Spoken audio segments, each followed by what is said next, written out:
Hello, ladies and gentlemen, boys and girls, college football fans across the nation and around the world. This is Tim May with the Tim May Podcast, and I've got a special co-pilot in my podcast with this week. A lot of you folks remember this man. I know you do. He's been on my podcast before too, and he's my mulligan buddy when it comes to playing golf. Now, I think we're pretty much friends now, aren't we, Jake Ballard?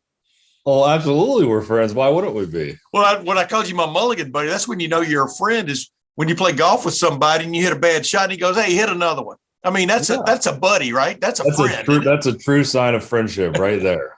Well, hey, I got you on for several reasons. Number one of which, by the way, Merry Christmas, Happy Holidays. Absolutely. You too. And number two, my regular co-pilot, Austin Ward, I'm headed to the Rose Bowl as soon as I get through recording this, but he's already out at the Rose Bowl, and we'll make a few link ups during the week leading up to the Ohio State-Utah game. Hey, if it happens, right? The way bowl games are falling right before our feet here, it's pretty crazy. It's pretty crazy time, isn't it, Jake? Yeah, it's really insane. It seems like every other day another game gets canceled, and realistically, well, the day and age we live in, the way the playoffs are set up, some of these teams are just like, well, we'll just pack it in for the year. Thanks, but no thanks. Yeah. It's just insanity to me, because you would think, back in my day, there was only one national championship game. So everybody else was going to be disappointed if you weren't there, but they were excited for their bowl game. Yeah. And coaches used that to play and get better. Now it's just like, well, we'll start over, start from scratch, new year. Yeah. Of course, with the COVID-19 protocols, which still kind of require 10 days instead of 5, and all that kind of stuff. I think some of these teams maybe could have answered the bell if it was a 5-day deal, and they've been working hard. They may be even passing that as we speak from the CDC, because obviously the Omicron variant hasn't been as severe for most people. Large majority of people who've gotten, and we'll get into that maybe in a minute. But Jake, one of the reasons I've got you is we're going to talk about this when we come back. I've got an interview with Kirk Herbstreit just talking about the bowl games and just sort of the malaise around this one, the Rose Bowl in particular, at least when it comes to Ohio State fans. Obviously, the Utah fans are pretty jacked up about it. They bought a lot of tickets. It's the first time they've ever been to the Rose Bowl. You can understand their excitement, right? I mean, no question. They were the Mountain West, 7-8 years ago, and now they're playing in the Pac-12. They won the Pac-12. Now they're playing the Ohio State University. So they're pumped and they're ready for the challenge, and you're going to see a lot of red there, not so much scarlet, not as much scarlet, I don't think, but we'll see. Maybe we get surprised. Us as Buckeye fans we're spoiled, right? So if it's not playoffs or national championships, it's a bust season, which is the environment the playoffs have created. Well, we're going to come back after this interview I did with Kirk Herbstreit, who's been on my show a few times here, and I truly appreciate it. You and I are going to come back and chop up why should it be important. He's got his own ideas on it, as you'll hear in a minute. But you and I are going to come back and basically you made the play of your college career. There's a tease, but we've already talked about that before. But you made the play of your college career in that Rose Bowl, right? Yes, sir. Got lucky. Leave the details out, whether the pass was intended for you or not, all that kind of stuff. We'll come back and chop that up in a minute. But first, let's have this little interview I did with Kirk Herbstreit.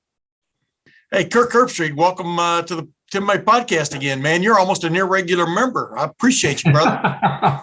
Great to be with you. This is our one last swing of the 2021 season. Yeah, talk about a swing. You're taking a swing. I mean, you're doing the Orange Bowl, the CFP semifinal game on December the 31st, and then you and Chris Fowler both are flying the. I don't think a corporate jet would be a red eye. What would you call it? I don't know. I'm going to try to sleep on the 30th in the afternoon or maybe the morning. I actually have a 3-hour game day the morning of the 31st. Yeah. So after that, maybe I'll try to get a nap. But no matter how you're doing it, to get from Miami to LA, it'll be the flight's easy part, but that's your only option to sleep, because by the time we land, I don't know, we'll leave at probably 1 a.m. Eastern, and I think it's 5 hours to get there. So probably land at about 6-ish, I would think. Yeah. And got to get to the hotel pretty quickly to get a quick rinse and change, and then we'll have another 3-hour game day the morning of January 1st. I think it's at 7 a.m. local. So yeah, quick turnaround, do game day, and then catch your breath a little bit, and then call the Rose Bowl, which is always, the game that I look forward to every single year. I was going to say, I mean, that's what I wanted to tell people. You're doing that playoff game, and then what game are you doing? Who's the matchup? I'm trying to remember. I've got Georgia and Michigan in the semi, the later game. Again, it's one of those weird years. It's New Year's Eve, but you have Cincinnati playing Alabama around like 4 o'clock, 4:30, and then we will follow that game on the back end between Michigan and Georgia. Yeah. I mean, and the way you guys work, I mean, I'm not trying to brag about you, but you want your best team on what y'all perceive as the best game. I mean, both of these will be quality, I'm sure, productions, but is it important for you whenever you get the chance to do the Rose Bowl? Why is it important for you to get to the Rose Bowl and do the Rose Bowl? Besides your boss is saying, hey, we want you to do the Rose Bowl. I think the answer to that, but I'll say it. It's just the way I was raised. I know the game has changed. The times have changed, especially for this generation of player, but I haven't changed. I mean, I just always go back to being a kid from Ohio, growing up in the 70s and in the 80s when it was dark at about 4 o'clock. And I just have these visions of turning on the Rose Bowl, and just while it was dark and cold and sometimes snowy outside, you turn on the Rose Bowl and it was beautiful sunny day, and it just always stuck with me how vibrant that game was. And I always wanted Ohio State to be there and would cry if they would make it. But there was something about that game and the field and the colors jumping off the field. It just looked like a fairy tale, And when I got into the profession and I started to kind of get up and in the booth with Brent and doing some big games, and we started to call the Rose Bowl in 06. Every year it was like, I can't believe, from the booth, the broadcast booth, you look out to the east and there's the San Gabriel Mountains, and you're looking out of these palm trees coming out over top of the bowl, the Rose Bowl. Yeah. You're kind of in this valley. It honestly looks like a painting when you see it in person. And to just sit there and think, I'm doing this same little 8-year-old, 10-year-old, 12-year-old kid that lived in Ohio, I'm standing in this booth calling this game. And it's just always been, I call all the semifinal games since 09. I call all the national championships since 09. I'm lucky enough to call a lot of big games, and I love them all. And I'm very appreciative of all those opportunities.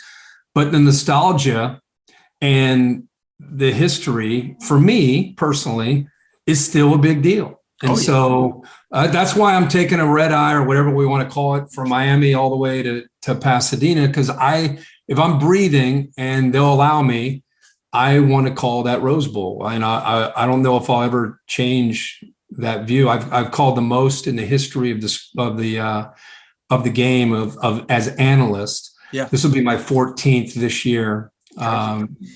And I think Keith has the record for the most that he's called. It might be 15 or 16. So hopefully one day I have the longest of any broadcaster. That would be a great, accomplishment for me on just a little personal note. But it's always special. And when the Scarlet and Gray show up for that game, it's always just a little bit more unique and a great memory for me and my family. No kidding, man. I always said the Rose Bowl is why they invented color television for sports. I mean, I'm not kidding you. The grass is always the greenest. I say to people, how we used to watch games in standard television, and all of a sudden you got high def, and you were like, oh my God, especially as a sports fan.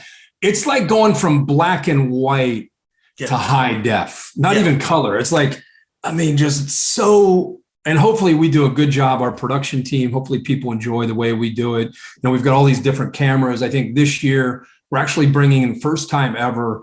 And by the way, the Rose Bowl, when it comes to viewing and what cameras you're allowed, it's very similar to the way Augusta National used to be, when they would just show the back 9. And at some point they set a new standard and they said, okay, we're going to start to show the front 9. It's very similar as far as tradition and history. And the Rose Bowl itself is very selective and very careful with what you can show. If you think about it, most of our views, we have a kind of a sky cam that comes around the scoreboard and down into the bowl and just kind of shows the San Gabriel Mountains. But you don't see very often the other way around, where you're looking west towards the Pacific Ocean, with the sunset and looking, and we're going to have a drone, I believe, this year that's going to kind of you're going to look back at the press box side to the west and look, it's a very beautiful, it's a look I don't see very often because I'm up in it, but it's a very magnificent look to see that layered press box. And I think it'll add to kind of the storytelling of the broadcast. Yeah, as long as you keep the angle above the parking lot behind there, but there's a nice ridge of like hills behind there because it's, beautiful. As you know, the Rose Bowl sit in a canyon for want of another word. Yeah. But early third quarter when the sun starts setting on the San Gabriel Mountains. I mean, I've seen that several times live, like you've seen it multiple times. And is that the only reason to go to that game? No. I mean, it's usually, but I want to get to this, man. I mean, Utah is so glad to be there. First time in history, fired up. I called their last game, so I know all about. I know you did. I called their Pac-12 championship, and it's real. But what I'm getting to here is Ohio State. I mean, like you said, you grew up just hoping, I'm praying your favorite team got to the Rose Bowl back in the 70s and 80s. And, and I don't know when you quit crying, as a kid about that, because there were some lulls, But as much as you and I both cherish the Rose Bowl and what it's all about, do you worry about this idea of it being a consolation prize for the Buckeyes? I mean, they claim they've gotten their act together, but the proof will be in the pudding. But it is that's sad in a little way, isn't it? Yeah, very sad. And I would say this to people that view it that way. Forever the Rose Bowl was always the destination and the goal. And there were many years that Ohio State wouldn't make the Rose Bowl, but they would go to the Citrus Bowl and play Alabama, or they'd play Tennessee, or they'd play, Auburn, or whoever it might be. And sure, there was some frustration, but a month later, it was not forgotten, but it was like you'd go to that bowl game and there'd be 30,000 Ohio State fans. And it was like, we'd love to be in Pasadena, but guess what? We're in Orlando and we're cheering our Buckeyes on. And there was no consolation prize. There was no meaningless bowl game. The goal was still go to the Rose Bowl. The goal was win a national championship. But when it didn't happen, which was more often than not, it didn't ruin the next opportunity to play a game. It didn't ruin the next. I don't know why we're into this playoff or bust mentality as fans or as players. This is nothing new, man. The goal has always been to win a championship. Why now? Why now are these scrimmages? Why now are these exhibitions? Why now? Is it only because of money? Is it only because how much money is in the system? Is that what's changed for some people? Maybe so. Maybe that's what it's all about. That what's in it for the players. And I don't get me started on what's in it for the players, because the players, the way they have it in the game today, it's really, really good. Despite what you hear in social media, the players have it incredibly good.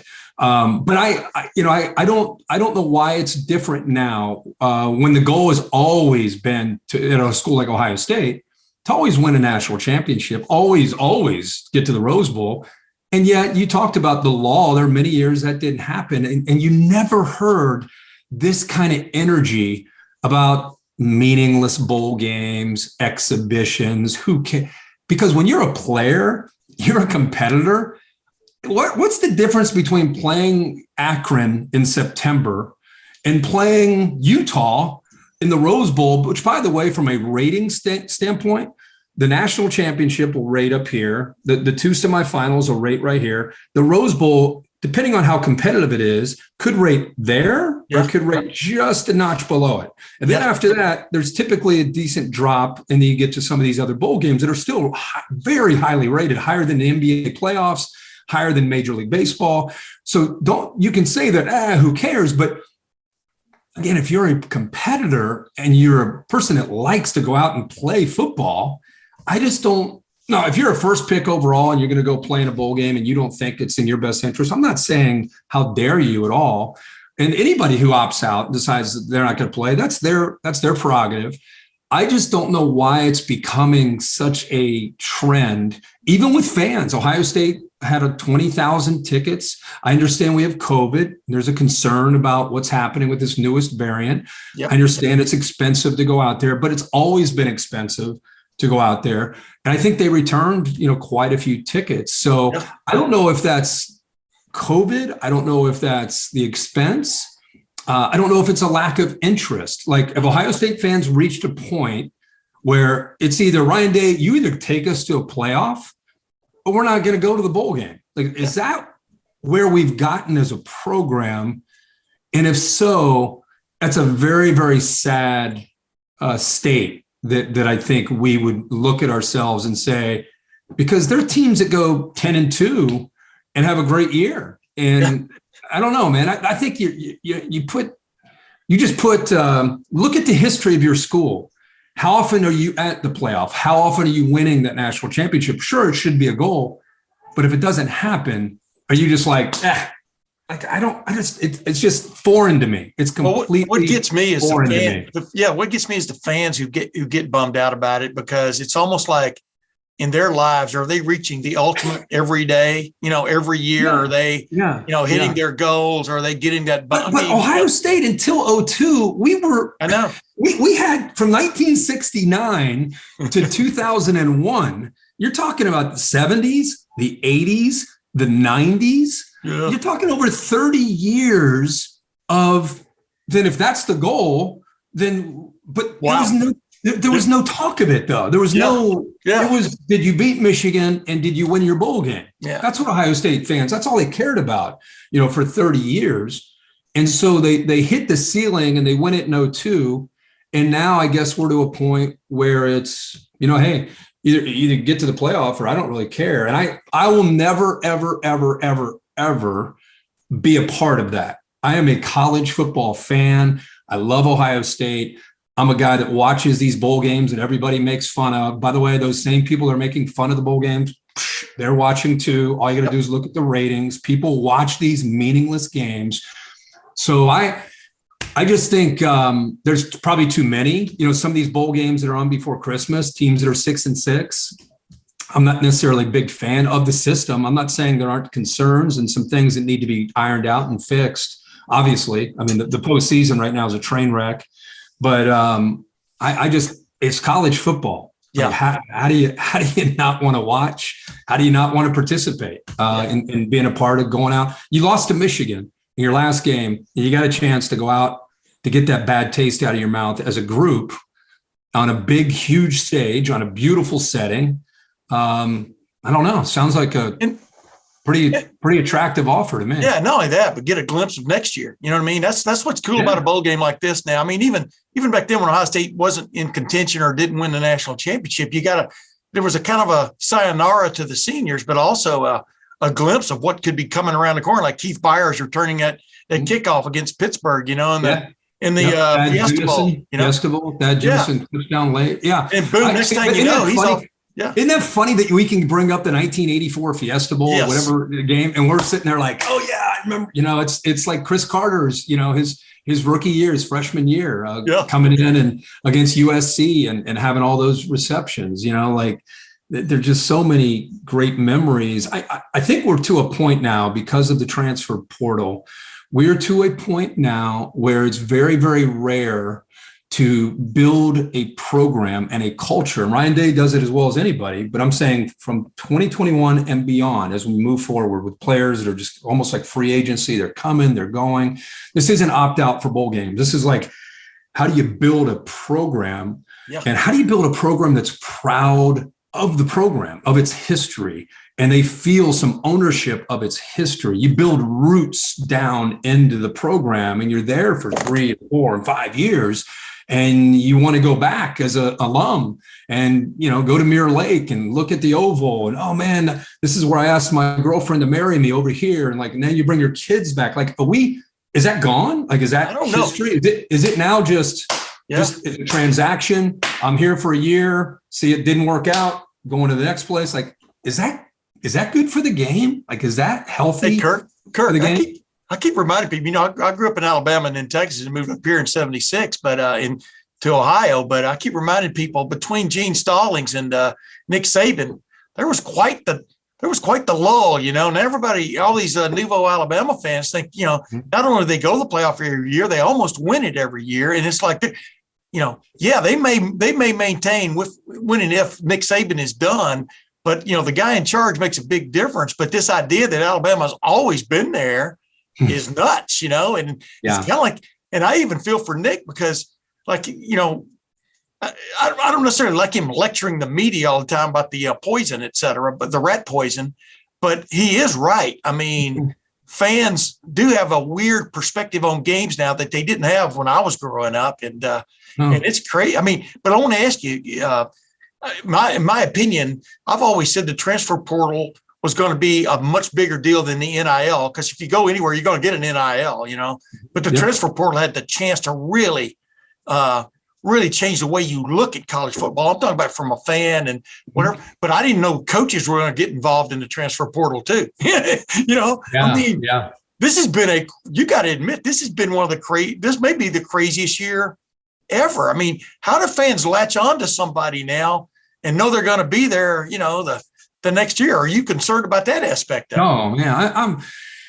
If you're a college football fan, if you're a traditionalist and you love this game for a long, long time, and I'm not a guy that sits around with my head in the sand and like, I'm all about the sport evolving. I'm about the world evolving, and I think it's important to embrace that and not just hide from it or say that this isn't fair. So I'm all about it. I have 4 kids, from 21 down to 15. So I'm right in this. It's right in my sweet spot. Like this is my era of raising kids. And so I'm not ignoring it. I'm not saying that change is bad at all. In fact, I think change is welcome in my mind, but without parameters. Like when they did NIL, my biggest fear was, okay, NIL, let's see what can happen, or transfer portal or any of these changes. Let's see what can happen. And NIL, it was interesting because my fear was, what if it becomes not an established player that maybe makes some deals? It's his name and image, likeness, go for it. But what about an 18-year-old who's never been on your campus and he goes to a visit to Ohio State and they tell him something, and then he goes to LSU, then he goes to Alabama, then he goes to Florida State, and he and his parents are hearing all these different things as far as NIL. It's almost, from what I'm understanding, it's like becoming a bidding war. When you get to these powerhouse programs, I'm like, that's not what NIL was intended to do. Right now, there's nobody that's governing it, nobody policing any of this. There's no parameters, there's no guardrails. It's just do whatever you want to do. Again, not great. This is not great leadership right now. And the problem we have is each state has a different set of rules. And so it's very hard to manage it. And until the federal government comes on, and at some point Congress or whoever's going to make this decision gets involved and says, here's the rule, federal rule on an entire country. Here's what you can do and you can't do. Yeah. Until that happens, this is what we have. And so I think it's going to be the wild, wild west until it just gets out of control and enough people are like, what the heck is happening here?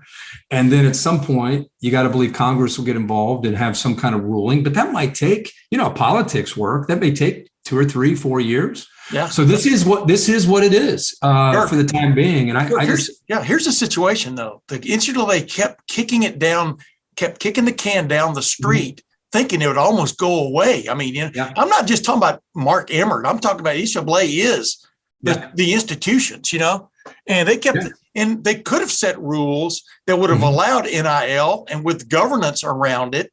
But instead now, what we're talking about in these states, these are laws that have been signed, not a rule. They're laws giving you the right to do these things. And there are about 30 or 40 of them, or 50 of them, and of course the NCAA stepped in with their own little thing way too late. But now it's like, you almost have to repeal laws to let the NCAA get a hold of it when it could have gotten a hold of it, should have seen it coming. And that's what we're dealing with now, right? I mean, I think for fans, the biggest thing to understand is with the bidding that's going on is a concern. When you mix in the transfer portal, what is happening now, I mean, Mel Tucker has put over 60 players on his roster in 2 years. Yes. So Mel Tucker and others, every coach, Ryan Day, I mean, everybody, they have to now start having conversations because the roster is rolling constantly.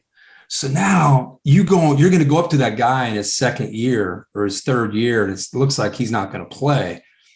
And instead of just letting it maybe work itself out, maybe he plays as a junior, maybe as a senior, you go up to him now and you're like, hey, man, looks like, if you're good with being a backup your whole career, then that's good. But if not, we can help you maybe get to another opportunity and see if, maybe a chance at, I'm just throwing out Northern Illinois or Miami of Ohio or wherever, Pitt or, wherever it might be, Syracuse, if that's something you like to do.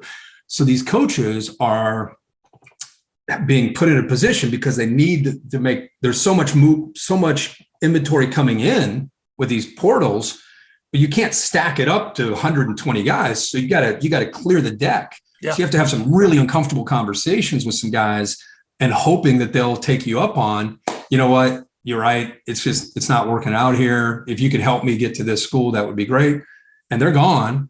And here comes the next transfer in. And so I don't think a school like Ohio State's doing it as much as you're seeing like Michigan State. I mean, think about who they were last year to who they are now, led by the most notable name is Kenneth Walker. But there are quite a few guys that helped change their season from 19 during COVID to 20 and 21. So, I think that's a big fear of mine is those guys are kind of the backbone of a program and they give you a foundation.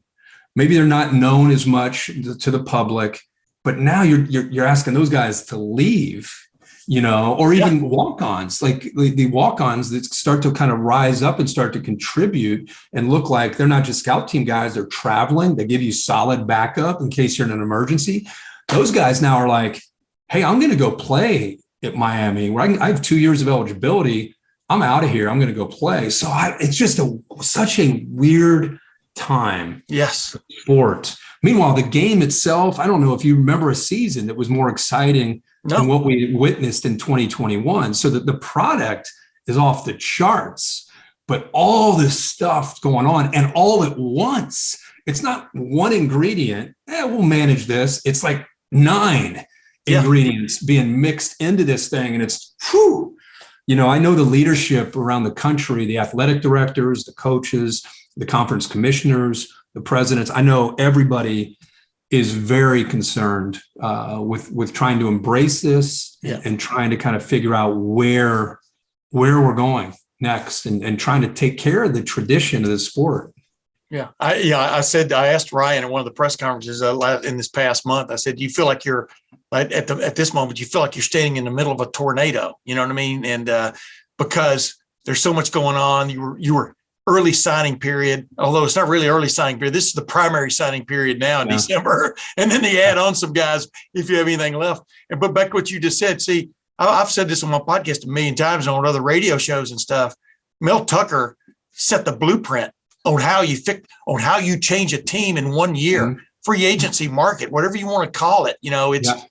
Others are going to jump at that because there's so much pressure to win. As we're finding out around the country with coaches losing jobs in the middle of a year and stuff. I just think we're really headed in a weird path, man. Whether it's the wrong path, like you said, I think it'll figure itself out. I had Luke Fedlam on an attorney, local attorney who knows very much a big expert in the NIL. And he predicted this sort of like chaos, wild, wild west for the first couple of years. But eventually, Kirk, and you know this, you're going to eventually have to like prove to a business you're worth them giving you X amount of money, to their bottom line and stuff. But that's not going to stop the slush fund atmosphere of the situation, right? Like what's going on in Texas A&M or Texas, with what they're proposing. Yeah. That's crazy.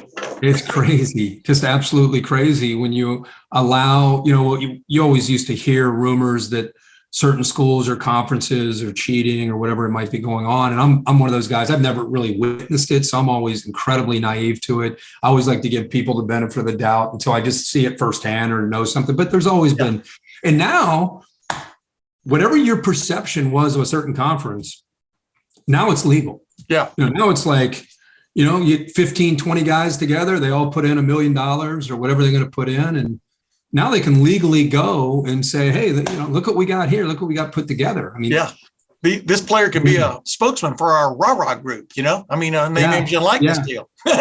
Yeah. So it's a lot of big decisions need to be made. You hope, can this be done through the NCAA? I kind of feel like the NCAA's had their knees taken out from them, when Judge Kavanaugh, said, hey, while you're here, let me tell you what I really think about your organization. And it was like, bang, bang, bang. Yeah. And for me, from that point on, it was like, well, the NCAA, even though we really didn't feel in college football, they were really running things anyway. The conferences are. And now it's official that these conferences, these Power 5 conferences and the Power 5 conference commissioners are running the sport, but they're not a governing body, so you wonder at some point, will the Power 5 break away and kind of create their own world to a certain degree? And how do they do that? I'm sure that's going to be a big piece of this at some point. Yeah, I always caution people, though, you know what? Even if that happens, you still got to have rules. You still got to have the Power 5. I mean, you can't just be, we're living in, Dodge City, Kansas, in 1880, you know what I mean? It's or 1870. But hey, let's real quick. I don't want to keep you all night. I mean, because we could talk all time. I know how when we get going, but I did want you to give me just a quick little feel on these two playoff games. Does Cincinnati have a shot? Do you think Michigan could be the real chance to really muck it up for people from the standpoint of they were playing really good football at the end of the regular season? I mean, I know Ohio State fans don't want to hear that. They had the two best last two games of anybody in the field right now, in my opinion. Impressive as hell. But what's just your take? Well, with Cincinnati, living down here, going over last week, visiting with Luke and Desmond Ritter. I mean, there's a real belief that, they played Georgia last year in the Peach Bowl. It was a New Year's Six bowl game, high profile bowl game. And the expectation was that Georgia was going to blow them out. And they outplayed Georgia for about 58 minutes of that game and ended up losing in a last second field goal. But I think they gained a ton of confidence as they came into this year based on that game. And it's why the people in the AP poll and the coaches poll before a game started, they were like 7 or 8 in the country because of that Georgia game, even though they lost it. So that put them in prime position to potentially make a run with Indiana and Notre Dame on the road. And they went out and took care of business. It wasn't always as pretty as they had hoped it would be, but they took care of business and won the American, and now they get their shot. I know Alabama's Alabama. And I don't think Alabama, Nick Saban really well. I mean, he's not going to allow his team to kind of let their guard down and think, oh, we're playing a group of 5 team. This will be easy. That will not be how Alabama shows up. Saying that Michigan played as well as anybody the last 2 weeks, the conference championship game, as Alabama put it all together by far. I'd watched every snap of their entire season. That was by far their best 60 minutes of football that they played all year. So if that Alabama team shows up, they'll not only be a handful for Cincinnati, they'll be a handful again for whoever they might play in Indianapolis if they were to win. So how does Cincinnati remain competitive? John Mechie, for you people watching this, they probably don't know who that is. Jamison Williams, the Buckeye receiver, went down to Alabama, became wide receiver 1, and really has had a great year, obviously. Well, the other 1,000-yard receiver they have is a guy named John Mechie, who's been there and really is a great player. So if Jamison Williams takes the top off of a defense, Mechie's underneath, kind of doing some damage that way, kind of like Jackson Smith in Jigba. So it's that kind of receiver that they've now lost. He's out for the year. And so now you're sure they have a lot of 5 stars, but they don't have a lot of experience. So how does that impact them? They're probably going up against the best secondary that they played against with Gardner and Bryant, the 2 corners that are both, NFL players. So I think they got to prevent the big play from Jamison Williams. And then their defensive front has got to win. Alabama's had a problem all year with late movement, stems, showing pressure, dropping back, hiding pressure, bringing it. They really struggle with communication. And that it has to be something with Luke and his experience as a defensive guru. He's got to come up with some plans, get Bryce Young, who's very mobile, get him into some 3rd and 6s, 3rd and 8s, and then get to him.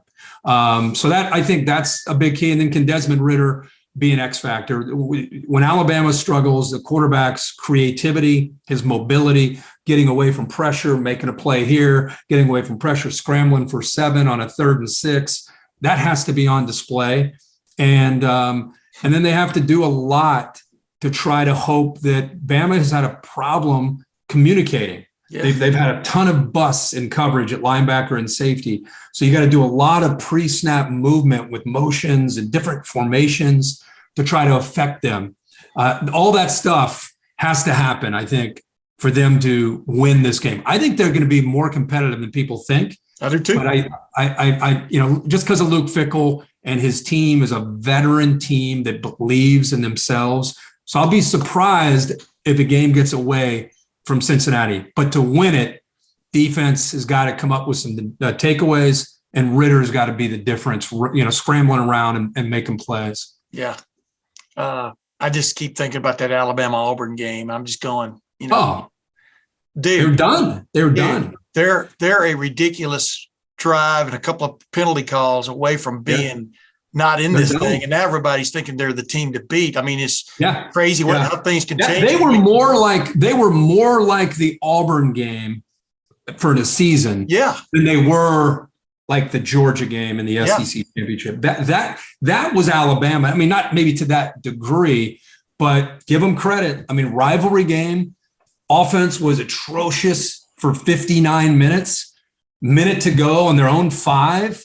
And Bryce Young just starts kind of without some receivers. I think Jameson Williams was out of the game. He starts making some plays and ends up winning and getting it into overtime, and they win it in overtime. So, but that when you watched him, you didn't go like, "Oh, Bama's clearly one of the best teams in the country." You didn't feel that. No, and again, that's how most of the season they've been a little bit kind of erratic. You were wondering where they were the best team in Alabama that day, but the flip side, but they did a classic number on Georgia where they jumped up on them, and now Georgia, with Stetson Bennett, et cetera, they don't have that wherewithal. I mean, they are not that. I'm talking about Georgia is not that kind of team offensively, and I think they showed everybody that. So I'm jumping to that game. Yeah. What's just I'm not looking for predictions. I know you don't do predictions on games you do, but that is. I look at that as 50-50 toss-up. I mean, I don't know how you look at it.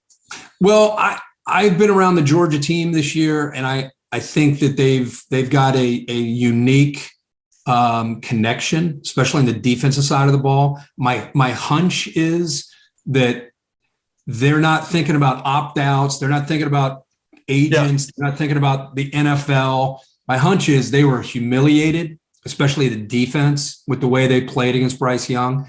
My hunch is that they're going to have a very aggressive practice. They want to get back out on the field. That doesn't mean they're going to win, but my guess is they're coming to show that was an aberration. That's not the reality. Now, you make a great point.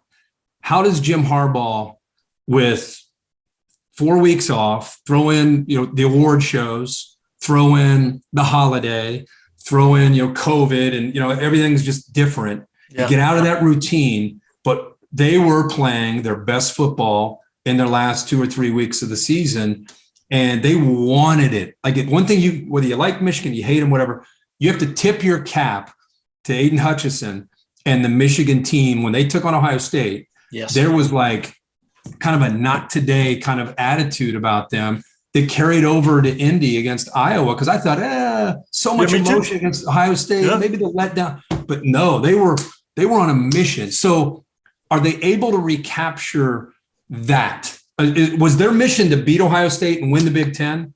Like Ohio State, they were on a mission last year to beat effing Clemson. We were going to beat, like, that was a mission. They were not the same team a week later when they played Alabama. Now, I know Alabama was great, and maybe it wouldn't have mattered, but think about how the anger that Ohio State had when they played Clemson didn't have that same anger against Alabama.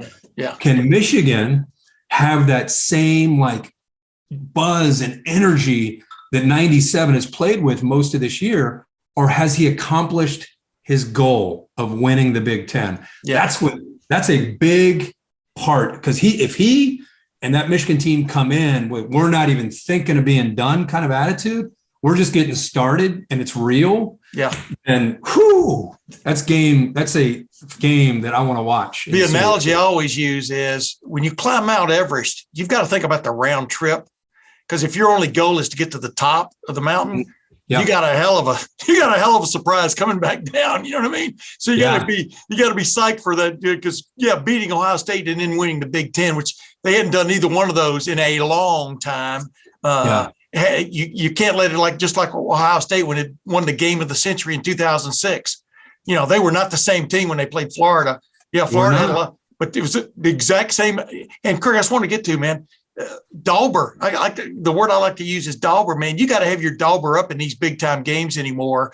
I mean, if Ohio State doesn't have his Dauber up againt Utah might give them a knot on their head. Well, let me. Side of it is, I know we're. They can do the same thing. Go ahead. I'm sorry. We're tight on time, and I just give you a quick little thought on the Rose Bowl, just because Kyle Whittingham, if you talk to coaches from the West Coast all the way to the East and into the South, every conference, and you took a poll, anonymous poll, and said, who do you respect the most in the coaching fraternity, head coaches, and you gave them a list of 4 names, and you pulled them all, and this was not going to be used for public. Yeah, Kyle Whittingham would be on 80% of those coaches who he coaches against and with. He is as respected as anybody, and he's been doing it for 17 years at Utah as a head coach. He took over for Urban when Urban left to go to Florida. He was Urban's DC. Yeah, he projects. This is a guy that when he recruits, he finds Devin Lloyd, who's a wide receiver and a safety in high school. And he's long and lanky. And he says, this guy, I know the only school that's offered him is UNLV, but this guy looks like one of our guys. This guy looks like, not today, but projecting like Iowa would do in 2 years or 3 years. Yeah. I think this guy could be a linebacker for us. Let's go. Let's take a shot on him, even though UNLV is the only school that offered him. I don't care what 1 star. I don't care about any of that. We're going to go get Devin Lloyd and let's bring him in and get to work with him. Devin Lloyd is now 4 years later an All-American. He's, going to be a first-round pick, but he's an example, and he is the most humble, hardworking guy that's on their team. He takes a lot of pride, and on Tuesday and Wednesday, bringing the freshman linebackers in with him to teach them not just to watch film like you're watching a highlight show, but he shows them what you're looking for with offensive linemen with their weight on their hand, or look, the running back here, look, see how he's at 7 yards deep instead of at 5. Like, that means he's going to swing out. Or look, he's off to the right of the quarterback and the ball's in the hash, on that right hash. When he's there, like, he's teaching them like a coach. And when I get around their team and I started to hear some of that, and then of course they have tragic news off the field where they've lost a couple players to some shootings. Yeah. And that can either divide a team or bring them together. And in their case, it's really brought them together. It's almost like they're playing for their lost teammates and their families. And it's a very unified team. And here they are with all of that going on. This is a team that was 1-2 at the beginning of the year, made a change at quarterback, and they haven't looked back since. So the quarterback will not blow you away. His name's Cam Rising, will not blow you away with his ability, but he is like the Energizer Bunny. They believe in him. They think he has all the answers. And so they've been a different team, and they are sky high as far as confidence.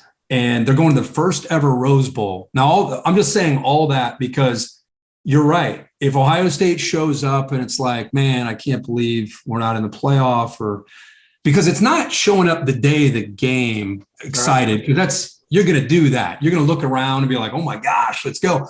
But if you didn't put in the work, like real work back in Columbus and those 4 or 5 days in California, you get exposed when you take the field against the team that's there. They're on a mission. They're wanting to bring that trophy back to their fans in Salt Lake City. So Ohio State obviously matches up physically. It's not about that.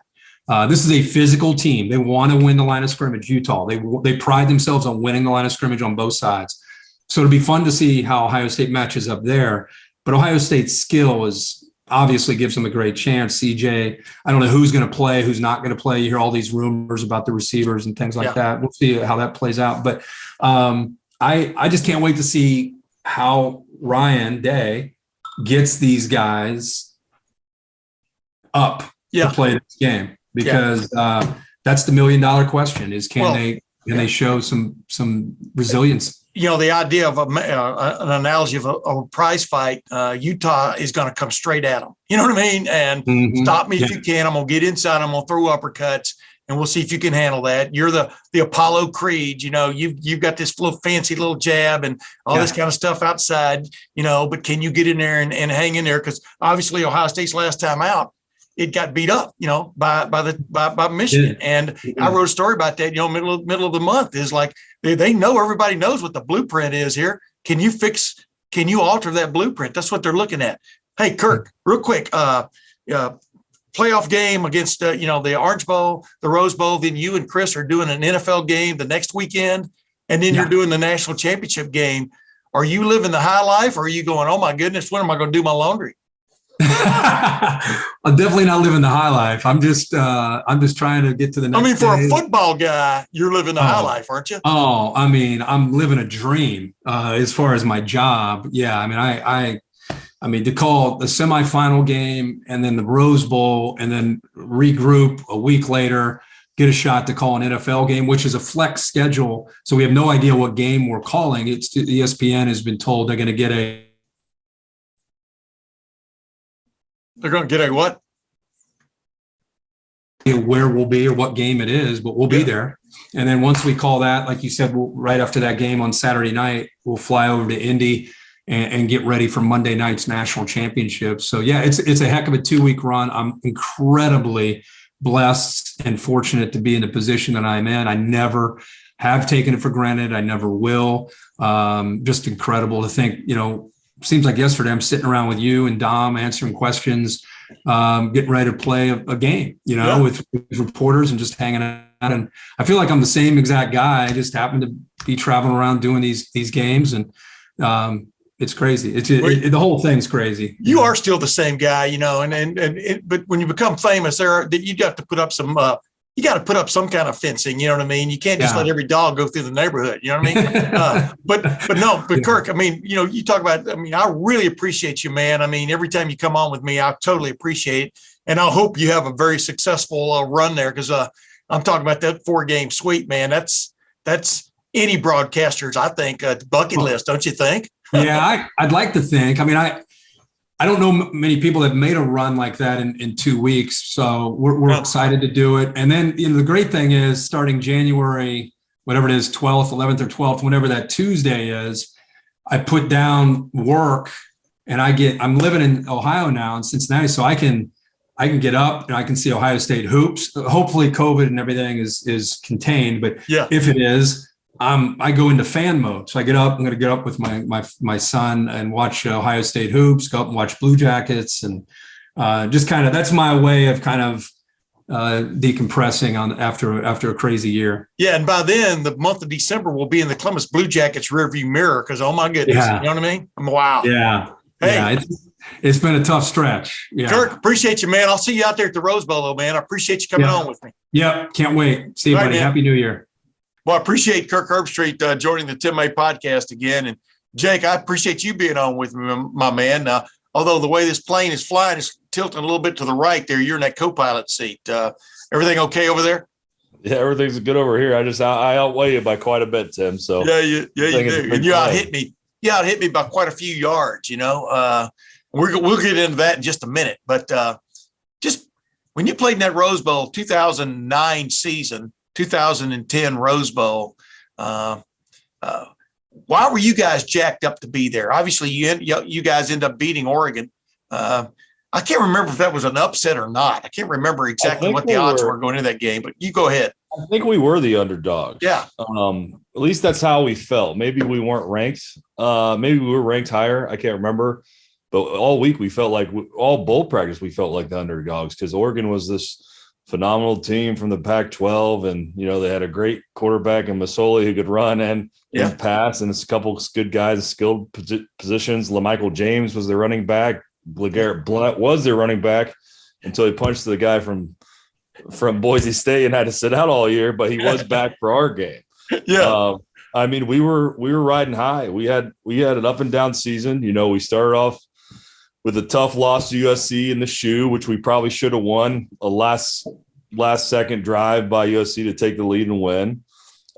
We had a complete mental breakdown against Purdue at Purdue. Seems like nothing went right and we lost to them. But then we beat Iowa in Columbus for the Big Ten championship. Then we went up to Michigan to beat them, and that, they weren't contenders, but it feels good to beat Michigan anytime you can. Yeah, I was undefeated against them, so we were pretty excited for the Rose Bowl. None of us have ever been. We had 2 national championships. One was a Fiesta Bowl, one was a Sugar Bowl, and then the other one I played in anyway was another Fiesta Bowl. So it was something totally different for us. And we felt like we had a lot of things to prove still. We felt like we could have been one of the best teams in the nation.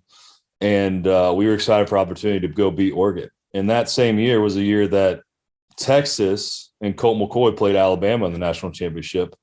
And, we felt like we were right up there with both those teams. Yeah. Well, Colt McCoy doesn't get hurt in that game. They probably beat Alabama. They almost beat them with a backup quarterback, if you remember. But yep. That's the fickle nature of college football. And just when you think it's coming around the corner, something else happens. But that's what I wanted to ask you, man. This idea that this is a consolation game for this Ohio State team shows you how much things have changed. But I would think for the players, as Kirk Herbstreit said a minute ago, there's no doubt these players are going to be jacked once they walk onto that field, which could double as a golf green on a lot of the golf courses we play, but a golf fairway for sure. I mean, you remember playing on that field and just the setting, et cetera. They're going to be jacked when they walked on it. The question is whether they were jacked up getting ready for it, like you guys were, with the chip on your shoulder, is going to be sort of a deciding factor. But do you get the sense this team's going to, quote, show up? I'm talking about Ohio State. I would think so. Based solely on the way they played their last game and just got dominated in all phases of the game against Michigan. Michigan deserved to win that game. They kicked our butt from the very get-go, and you would think that would have a bad taste in these guys' mouths. Maybe at first they weren't super excited to be playing the Rose Bowl, but also they missed their opportunity to play in the playoffs, and it's their – I mean, let's be honest, it's their fault. It's Ohio State football coaches, players. They lost the game.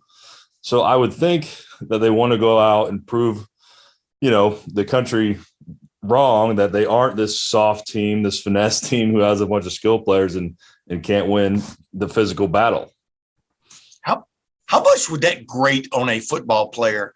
Still Chambers said, hey, you know what? That day, when Josh Gaddish, Michigan's offensive coordinator said that when he made those comments, Still Chambers said, yeah, he was right that day. I mean, they did get pushed around. They did get shoved all over the Michigan Stadium field. But how much does that grate on a player? I mean, do you think? I think that's you always think about your last.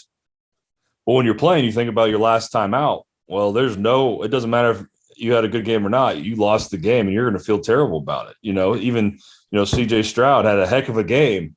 And if they would have won that game and he had the same number of stats, that would have been his Heisman moment. He almost threw for 400 yards against Michigan, but he lost, and he talked openly about how disappointed he was in the loss, and he thought he could play better, and the whole team could be played better. So those guys are thinking about their last time on the field. So that's definitely something that's constantly there.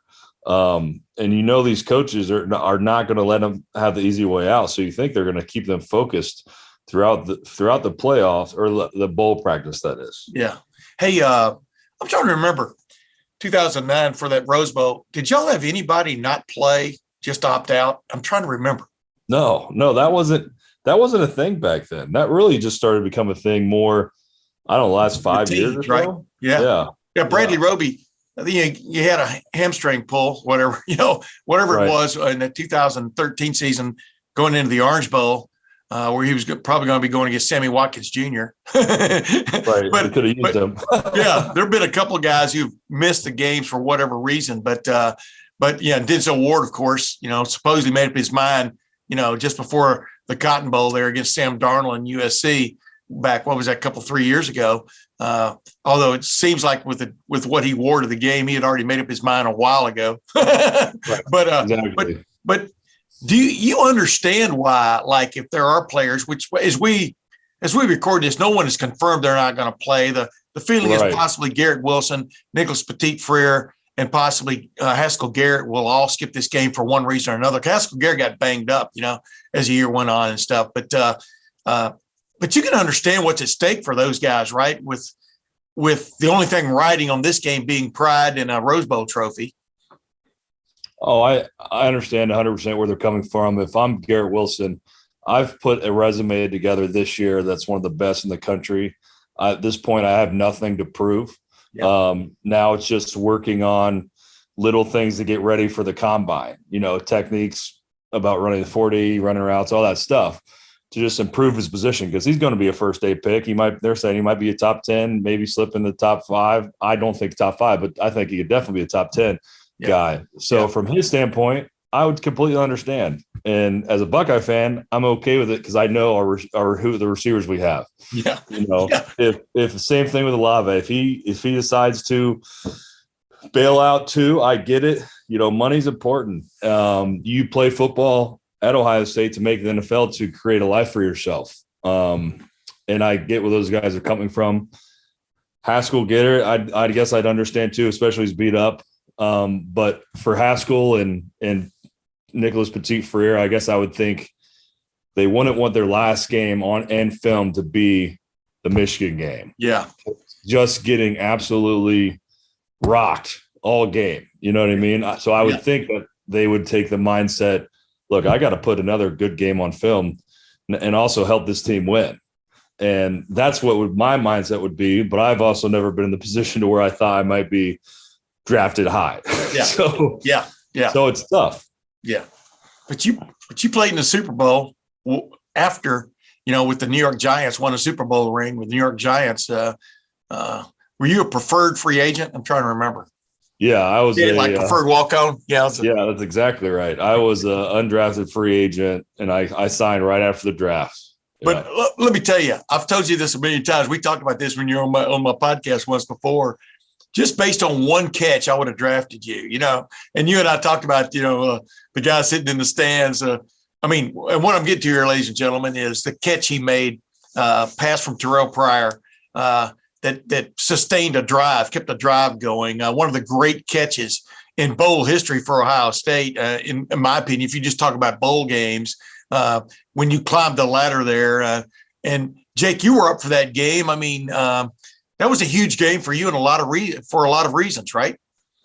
Yeah, no question. It's at this point I'm a senior. It's my last game at Ohio State. I was defeated in bowl games. Lost 2 national championships, a Fiesta Bowl, and realistically, 2 of the 3 of those games were pretty, close. I thought we should probably won, especially the Texas. LSU, we had opportunities.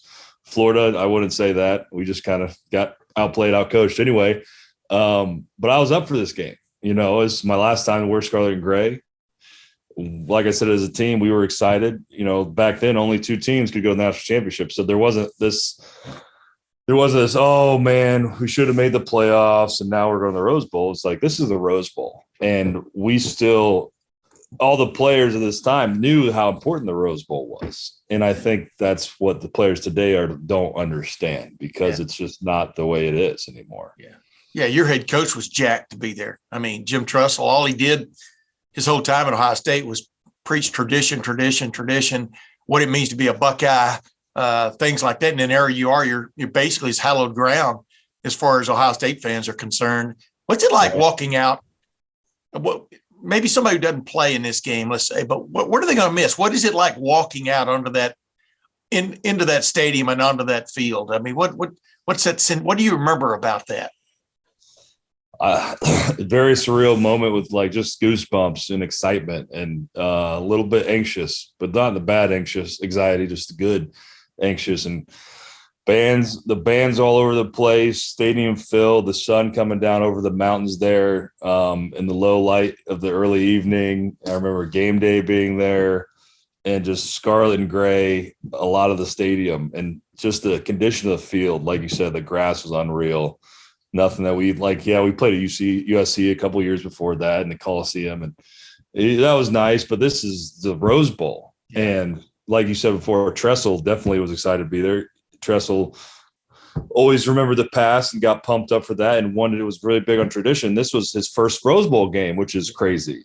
Yeah, you thinking that this is his 9th year at Ohio State, and this is his only Rose Bowl game. That was the only Rose Bowl game he played in, or coached it. So, but if it'd been like the old days, y'all would have played in 3 or 4 of those. You know what I mean? He would have coached in 3 or 4 of those. He was the quarterback. He was the quarterback coach in 1984 when they went out there and played USC under Earl Bruce, and a couple of years later took the Youngstown State job. But that is what's weird about things is, you can say, well, these guys ought to be jacked because it's the Rose Bowl, but the new contracts, with first the Bowl Alliance and then the BCS and then now, of course, the playoff era changed it. I mean, they changed what was the ultimate goal. I mean, even you guys, you played for trying to get to a BCS game, and during your career, y'all did it twice. You kind of understood the formula, you kind of didn't, right? But to finally get that at the end of those seasons was still jubilation, right? I mean, it was like, hey, we're in this game when y'all didn't quite, I think the funniest thing about this, comparing this to like you guys in 2009 was, in 2009, y'all ended up in the Rose Bowl. You beat Michigan. You won the Big Ten, but you knew you weren't going to the BCS, right? I mean, because of the losses earlier in the year. These guys played for everything a few weeks ago at Michigan. Right. And at the end, we're left with just the Rose Bowl, and you can understand that, right? I mean, yeah. What do you think that's like? How is it? Let me ask it another way. I'm kind of answering my questions as I ask. I'm sorry about that, Jake. You know how I am, especially on the tee. You're good. I just think I couldn't imagine. I guess I can't. I've kind of been there, but my season was over, right? We got to the highest mountain peak and the opportunity to win the national championship, and then we lost. So that defeat and that feeling of the disappointment I have, but these guys still have the season going on and still get a chance to kind of turn the tide of how they feel. Yeah. And I'm sure they're disappointed. I couldn't imagine. I've lost a lot of big games in my career. But you guys still won a championship that year. You won the Big Ten, and you're in the Rose Bowl. Right. And, I mean, they don't even have that, which is crazy to me to even think about, that these guys are in the Rose Bowl, not even as Big Ten champs. Yeah. But it is, like you said, it's the times of football right now. But it's the system how the playoffs are set up right now. These guys don't know any better about the history of the Rose Bowl. So you can't really blame them for if they aren't pumped up. But then it's kind of like the old timers trying to tell these young guys about the opportunity they have before them, but they know that's not the same. You know what I mean? Yeah. And I don't know if there's any way to go back in time or to change what's been done to make the Rose Bowl what it was. Yeah. I don't think it ever will be, because let's face it, we're pell-mell headed to an 8-team or 16-team playoff down the road just because of what we're talking about. Right. give people still have a bit in their teeth, but it's going to be really bummer when your season's over on December the 16th or something, when you lost the first round game. Right. Do you and I are the tailgate show on 97.1 The Fan. Our last tailgate show is coming up this Saturday, before the Rose Bowl. And but do you worry about the future of college football right now with everything that's going on, including the dilution to a certain extent of a game like the Rose Bowl, but also, the transfer portal, like I said, like I joked with Kirk Herbstreit, even coaches are jumping in the transfer portal now. Right. It's a crazy time. Do you worry that they're kind of losing sight of what separates college football from pro football, from the NFL? I mean, what's just you're a former guy that played at the highest heights. You won a Super Bowl, you played in the Rose Bowl, you played for 2 national championships. Didn't get much better than that from a resume standpoint. But do you worry that college football is losing itself in this situation? I mean, I think the heart of the question, I do. It's the Wild West right now, and there's going to be a lot of growing pains. There's been growing pains with the NIL and the one-time free transfer, which I do think is right with the one-time free transfer. If coaches can do it, players should absolutely be allowed to do it and play right away.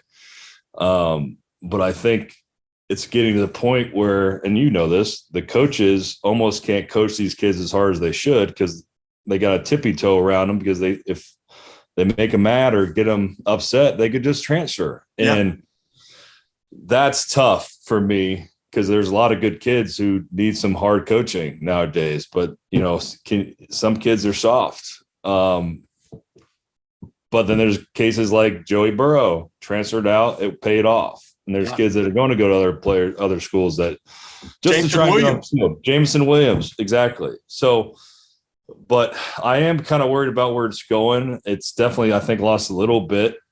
But I think in 5 or 10 years, I think all the wrinkles will be kind of worked out and smoothed out, and it'll look a little better product for the betterment of the kids and the teams in college football moving forward. Yeah.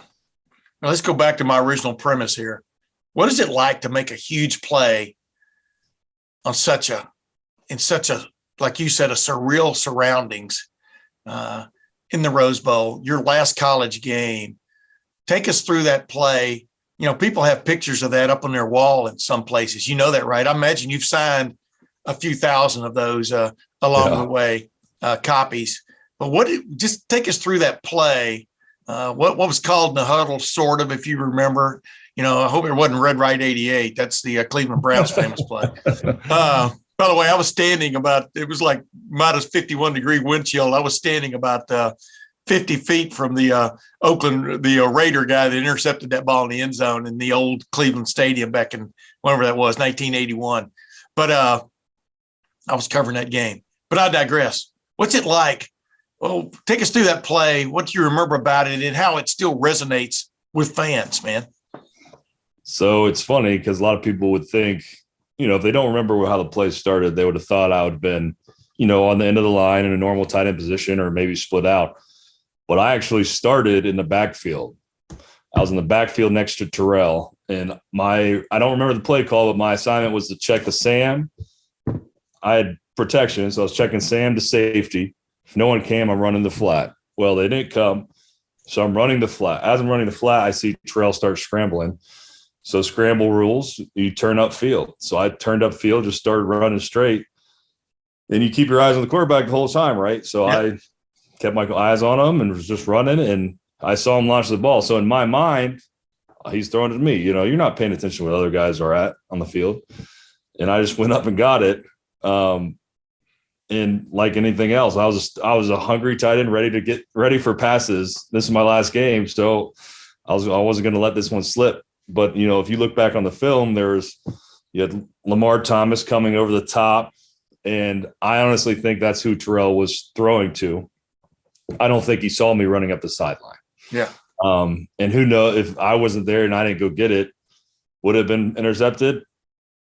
Good chance, because there was 2 guys on me and one Oregon Duck behind me. Yeah. So it's pretty crazy. And then just having a special place in Buckeye lore, is pretty special, because if that, like you didn't say this, but we both know, if I didn't have that play, I would just been another guy. There's a lot of Ohio State great Ohio State players who maybe didn't have a play like that or get an opportunity to shine, who might go on and have good NFL careers. But there's so many guys, and I feel very thankful that I had the opportunity. People still come up to me all the time about it, like, "Oh, I have your picture hanging in my basement," or such and such, and that was the best catch I've ever seen in a bowl game, or whatever it is. Yeah, it's still pretty special, And after that game, we did seniors do the autograph signing, and I don't even know how many I signed, probably 4,000 or 5,000 just after the season. So it was pretty nuts. Put people in these shoes too. A lot of people think when a player's out there playing, they're thinking the same way they are sitting at home watching on television or sitting in the stands like, oh no, what's going to happen? I mean, that there's anxiety all over the place when in fact you're just running a play, right? The ball's up for grabs. You being a former basketball player, you high pointed everybody, right? And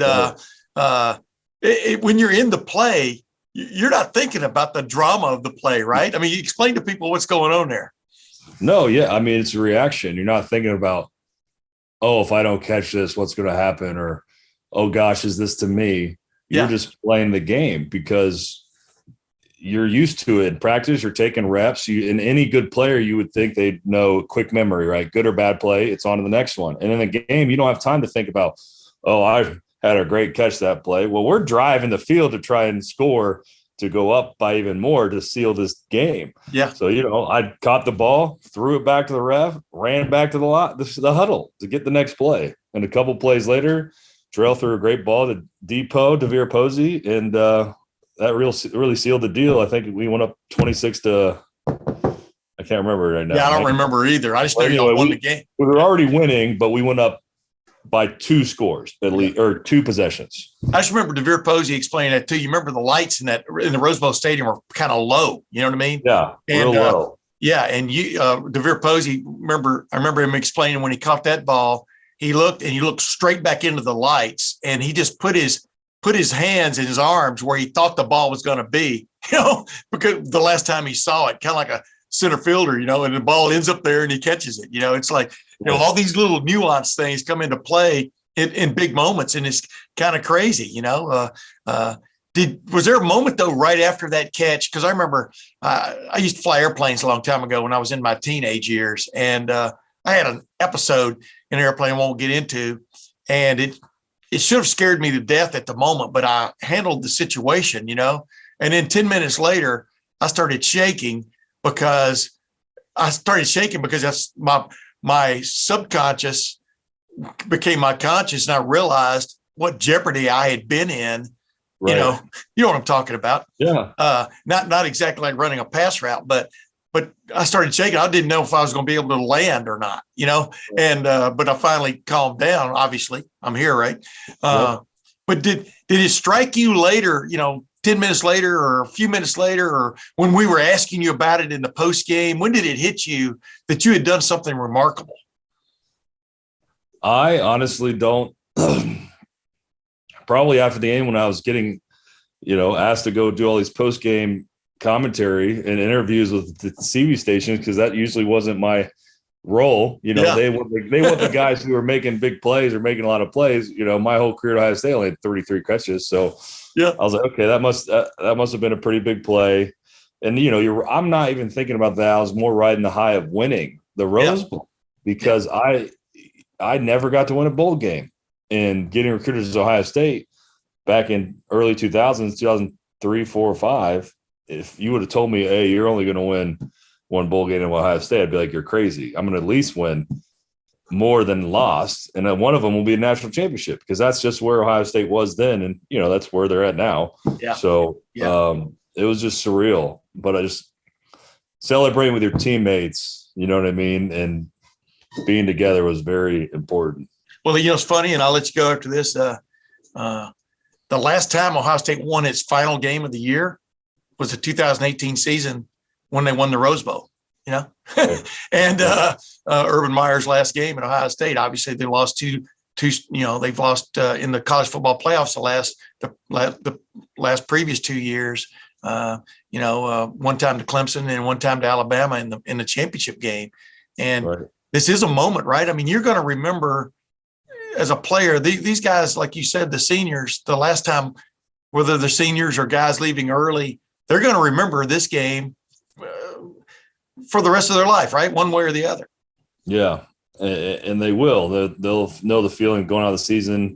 I don't want to say on top. It's not on top, but going out with a win in an important win, right? Not the Duke's Mayo Bowl. Yeah. Whether you're playing a 6-6 team and you're 7-5, whatever it is, this occasion, but you're playing a good Pac-12 champion team, and you're going out to win. And I like to say that they won't if they win this game, the losing feeling of Michigan will be gone. That'll be stuck with those guys forever, unfortunately. But it does make it that much better going out with a win at the Rose Bowl. Well, Jake Ballard, no matter what, I'm going to have a win unless it rains on January the 3rd. I'm supposed to play golf in Las Vegas with a buddy of mine, and that's a good consolation prize for me.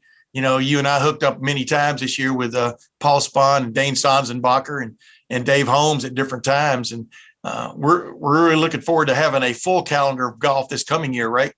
Yeah, no question. We're going to do it again and hopefully win some of these outings. Yeah. Well, we did win one, which was amazing. That's right. We did. Yeah. We did. I mean, I forgot. Talk about putting a team together through free agency and it coming through for you. We did that.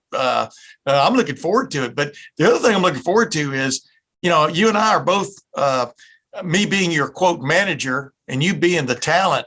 I'm looking forward to figuring out this long drive series and getting you involved. I mean, you're feeling pretty jacked about that too, aren't you? Oh, absolutely. I'm excited about the opportunity, especially with you leading the way.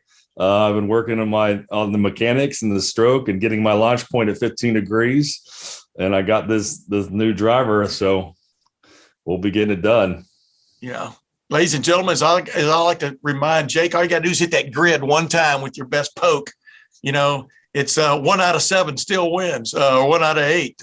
You can still win. And I'm telling you, this man can crush a golf ball. Maybe we need to get harder golf balls so you don't crush them all the time. What do you think, Jake? Yeah, I don't know. Then it might not go as far. It might hurt the distance. That's a good point because they crush and they turn like a disc and they go down there. I'm with you. I see you're thinking there. But hey, man, thank you for joining the Tim May podcast. And I'll see you on Saturday in that tailgate show. But during that show and then right now, just Happy New Year, my man.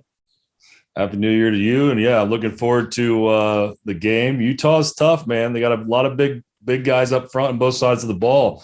So if Ohio State's thinking it might be a cakewalk, they're going to be sadly mistaken. Yeah, that's what I told Kirk. I said, Kirk Herbstreit, and I appreciate him being on my podcast this week too, is that they're going to come straight at you like Mike Tyson, meaning that's their form of combat is coming straight at you. They do some trickeration, a little bit of trickeration. Who doesn't? And then defensively, they like to get after you too from a physical standpoint. Just what's your gut feel? Is this Ohio State team up for this? What before we wrap this up, you've sense they will be up for this? I think they will. One thing we've learned about Ryan Day and his coaching staff, they are very rarely unprepared. I know everybody thinks the sky is falling, losing to Michigan, and they want to say they're outcoached, all this stuff. When coaches lose and players lose, everyone's going to say those guys are going to say it's their fault, which is the right perspective. But I would say these guys are I think they're very prepared for the game, and I think they know the opportunity in front of them. And I would be shocked if they came out flat and Utah just took it to them. Ladies and gentlemen, that's Jake Ballard with his assessment. I'll give you my true assessment of the game a week from now when the next Tim May podcast drops. And who knows, I'll even call Jake up and get his take on what he just watched. But until next week, for Jake Ballard and Kirk Herbstreit, this is Tim May. We'll see you then.